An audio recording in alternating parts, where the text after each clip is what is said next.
खंडणी मागितल्याचं कानावर आल्यास मकोका लावणार, रिव्हॉल्वर लावून फिरणाऱ्यांचा परवाना रद्द करणार, तथ्य असेल तिथे कारवाई अटळ, बीड जिल्ह्याचा चार्ज घेताच अजितदादांचा कडक इशारा। बीड जिल्हा नियोजन बैठकीसाठी पालकमंत्री अजित पवार बीडमध्ये, तर राष्ट्रवादी भवनात धनंजय मुंडेंकडून अजित पवारांचं स्वागत। बैठकीच्या आधी अजितदादांची सर्व शासकीय विभाग प्रमुखांशी चर्चा।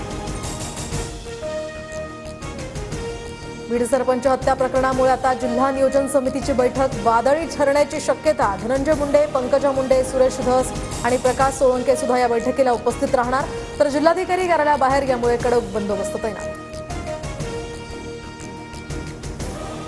नैतिकतेच्या मुद्द्यावर धनंजय मुंडेंनी राजीनामा द्यावा, सुप्रिया सुळेंकडून पुन्हा मागणी, तर बीड प्रकरणावर सुप्रिया सुळे केंद्रीय गृहमंत्री अमित शहांची भेट घेणार। काम करताना जातपात बघू नका, स्वतःची प्रतिमा जनमानसात चांगली ठेवा, मी तुमच्या जवळचा मात्र चुकीचं वागू नका, खपवून घेणार नाही, अजितदादांचा पदाधिकाऱ्यांना सज्जड दम। भाजपा आमदार पराग अळवणी यांच्या कन्येच्या विवाह सोहळ्याला उद्धव ठाकरेंची हजेरी, सोहळ्यामध्ये उद्धव ठाकरे आणि चंद्रकांत पाटलांमध्ये चर्चा। मग युती कधी होते? लग्न सोहळ्यात मिलिंद नार्वेकरांचा चंद्रकांत पाटलांना मिश्किल सवाल, तर मीही त्या सुवर्ण क्षणाची वाट पाहतोय, चंद्रकांत पाटलांचंही सूचक उत्तर।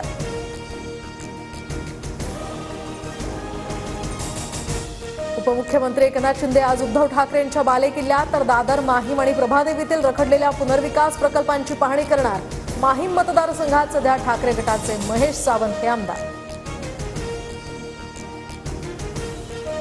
वरळीमध्ये आज मनसेचा राज्यस्तरीय मेळावा, महापालिका निवडणुकांसंदर्भात पक्षाच्या वाटचालीबाबत राज ठाकरे पदाधिकाऱ्यांना मार्गदर्शन करणार, पक्षातील प्रस्थापितांना धक्का देण्याची सुद्धा शक्यता। मुंबईतील पालिका रुग्णालयांमध्ये पुन्हा औषध बंदीचं संकट, तर आता औषध पुरवणाऱ्या कंत्राटदारांच्या 120 कोटींच्या थकीत रकमेतील 5 ते 10% रक्कम जमा, पुरवठादारांची यामुळे कोंडी। सोयाबीन विक्रीसाठी आजचा शेवटचा दिवस, केंद्राबाहेर वाहनांच्या लांबच लांब रांगा, सोयाबीन विक्रीसाठी मुदत वाढवून देण्याची शेतकऱ्यांची मागणी।